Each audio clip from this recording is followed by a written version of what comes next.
இங்கே வர பக்தர்களுக்கு ரொம்பவோ 6 கால பூஜையை பார்க்கறதுக்கே முந்தடிச்சிட்டு வருவாங்க.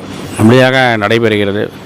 ரொம்ப விசேஷமான க்ஷேத்திரம். இங்கே ஆலயத்துக்கு வர அனைத்து பக்தர்களுக்கும் நல்லதே நடக்கணும் பிரார்த்தனை பண்ணிட்டு, எல்லாம் வல்ல கருணாம்பிகை தண்டீஸ்வரர் கிருபையாலும் எல்லாம் சௌக்கியமான பிரார்த்தனை ஆலயத்துக்கு அனைவரும் வந்து பக்தர்களுக்கு ஏற்ப அவருடைய விருப்பத்துக்கு ஏற்ப பிரார்த்தனைகள் செய்து பிரார்த்தனை பலிதமுடையுமாறு இறைவனை பிரார்த்திக்கிறேன்.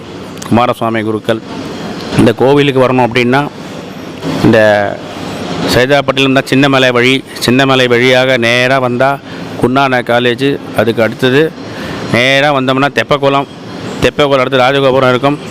அதாவது தண்டீஸ்வரர் கோவில் நிறைய கோபுரம் நன்னாவே தெரியும்.